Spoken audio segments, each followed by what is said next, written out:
porque ele assumiu realmente que ele precisava. Então, para mim, de tudo que eu já estudei, pela parte, porque conhecimento eu sempre tive muito, eu sempre li muito, eu sempre fui curiosa, eu sempre fui estudar, eu sempre fui buscar. Mas o que fez mudar minha vida foi o sim. Eu quero mudar, eu quero ser diferente. Eu não quero ser essa pessoa oprimida, introvertida, que as pessoas olham e têm pena. Porque se as pessoas olham para mim e perguntar se eu estava doente, porque a minha fisionomia é triste. Eu tinha uma fisionomia muito triste, muito apática. Então, era isso que as pessoas viam em mim, uma pessoa sofrida e uma pessoa triste. Então, quando eu vi pessoas mudando de vida, pessoas sendo felizes, eu pensei, é isso que eu quero para mim. Mas isso foi um processo muito lento, porque eram muitas coisas a ser curadas. Sim. Mas eu, a partir do sim. Então, tanto tem o conhecimento científico, como a própria vivência. Então, o sim é o primeiro passo. Tá. Mas tem que ser um sim verdadeiro, é o teu sim. É o nosso sim. Como a pessoa sabe que é um sim verdadeiro para ela? Ela tem que sentir, ela tem que ter uma emoção nisso. Ela visualiza na mente dela uma vida diferente, isso traz uma emoção, e aí ela diz, eu quero essa vida para mim, eu quero ser diferente. Isso gera uma emoção. Como você falou, é uma coisa, ela tem que sentir que realmente ela quer. Tem que gerar uma emoção, se não gerar é da boca para fora. E aí não acontece, ela pode até fazer uma graduação, uma faculdade, ela pode fazer vários cursos, especializações, ela pode ir em qualquer crença religiosa, pode ir em qualquer lugar, ela vai continuar na mesma vida, ela não muda, porque o sim não foi verdadeiro. Existe alguma maneira de manipular a mente? Por exemplo, a mente é manipulável. Você tem dois pensamentos, positivos e negativos. Você escolhe. Então, a partir da hora você já pode manipular ele. Porque assim, a minha pergunta é, por exemplo, ela diz que quer mudar, tá? Mas ela não sentiu. Existe uma maneira de colocar esse sentimento na pessoa para que o processo seja mais rápido? Não.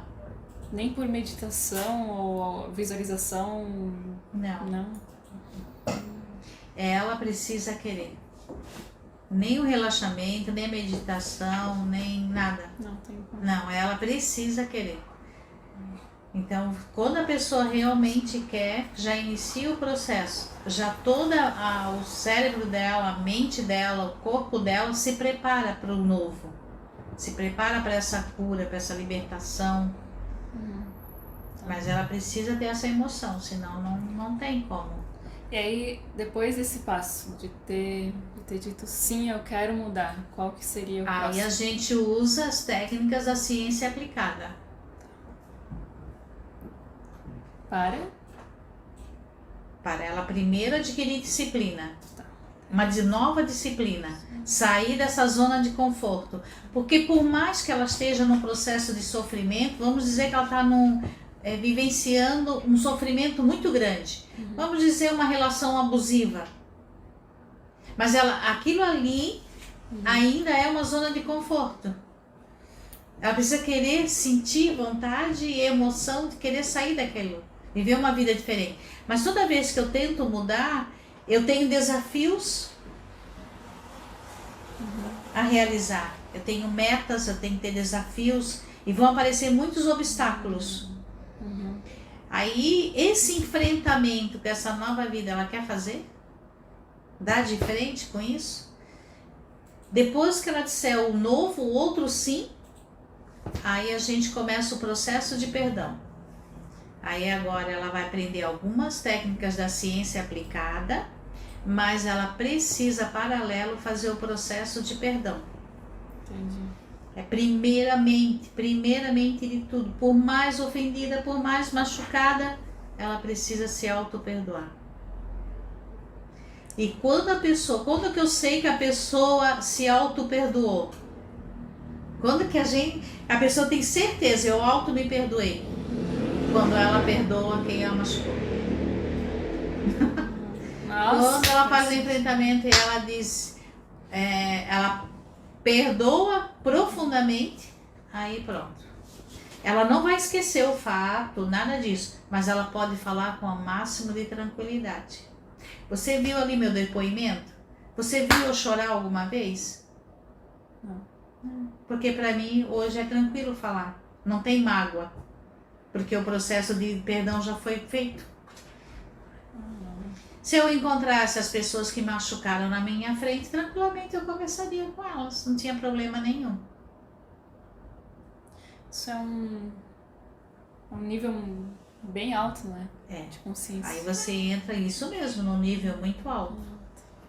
Se for nos remetermos à Bíblia, foi o que aconteceu com vários mártires, vários santos, Jesus, foi o que aconteceu. Né? Falando em religião, a gente vê isso. Então, as outras denominações religiosas também. Então, as pessoas mais importantes dentro das religiões, você vai ver que passaram por um processo muito grande de sofrimento. Primeiro, para conquistar o auge que elas quiseram, tiveram que se perdoar primeiro, depois perdoar aquelas pessoas, e tanto que muitas vezes as pessoas que as magoaram vieram pedir ajuda, e tranquilamente elas ajudaram a pessoa a vencer. Faz muito sentido agora, interessante. Tá. É um amadurecimento muito grande, né? Saber diferenciar. Quer dizer, a mágoa a ferida vai cicatrizar, mas a lembrança não vai desaparecer. Só que eu vou olhar para a pessoa e aquilo ali não vai mais doer, sabe? Eu olho para a pessoa e penso, tu fez isso comigo, foi tu que fez eu assim. Não, isso não existe mais esse pensamento. E eu posso conversar com a pessoa e contar a história tranquilamente, assim. Vou contar, mas não tem aquela dor que faz eu chorar, que faz eu sofrer, que faz eu me levantar e ir embora. Não, isso não existe. Querer matar a pessoa, estrangular ela. Não, aquele vazio, aquela angústia não existe mais. Digamos assim, que aquela angústia criava algumas situações na vida dela que ela não queria. E aí, ao curar isso, ela consegue trabalhar, não tem mais. Conquistar a vida que ela quer. Isso. Então, depois... É porque ela se abre, né? Porque se tem uma dor, uma angústia, um sofrimento, você fica aquilo ali, vivenciando aquilo sempre. Sempre, sempre. Aí você não permite que as oportunidades cheguem até você. As portas não se abrem. Na verdade, elas estão aqui à tua volta, as oportunidades, mas você não consegue enxergar, porque você fica focada naquele sofrimento, naquela angústia. Então, é como eu digo, você fica nessa zona de conforto, entre aspas, né? Que conforto é esse, na verdade? Mas você fica ali, você prefere aquele sofrimento, aquela dor, as oportunidades passam e você não agarra nenhuma oportunidade, você não consegue visualizar. Você não tem ciência daquilo, você não consegue ter. Porque sempre os obstáculos vão ser muito grandes, tão grandes e tão pesados, que você começa a se sentir uma perdedora. Eu não vou conseguir, não vou. E se eu conseguir, vai ocasionar dor e sofrimento. E eu não quero dor e sofrimento. Não quero. Então aí você continua como está. Entendi. Em todo desafio, você tem algum sofrimento a enfrentar. Mas quanto que isso vai doer? É você que diz. Se vai doer muito, se vai doer pouco, é você que vai dizer. Entendi. Até onde você vai deixar isso penetrar em você? Até doer muito? É a pessoa que decide. Sempre é a pessoa que decide, sempre. Porque, assim, quando vem alguém me ofender, né? Alguém me ofende.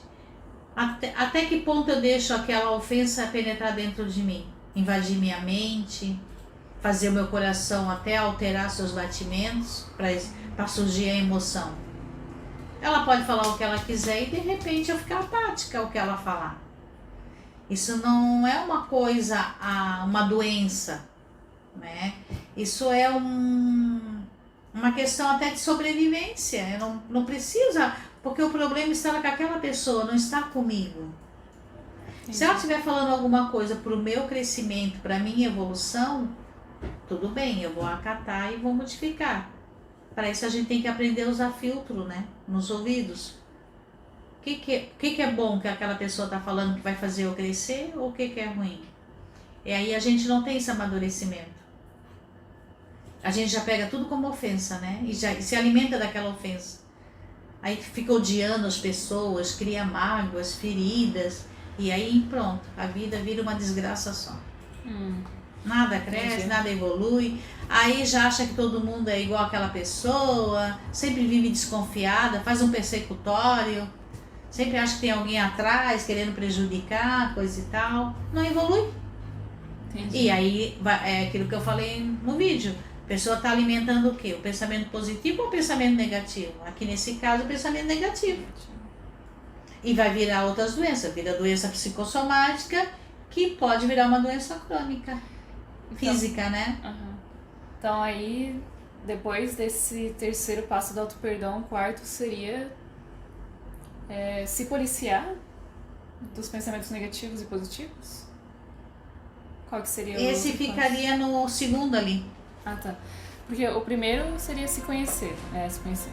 Dizer o sim. Dizer o sim. Segundo. O segundo seria as técnicas de isso tá aí, pelo positivo e negativo. E aí o terceiro é o auto-perdão. Auto-perdão. E aí o quarto... Aí perdoar. Perdoar.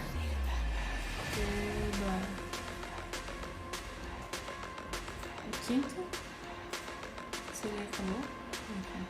Ou se manter. O quinto seria a realização dos sonhos e desejos.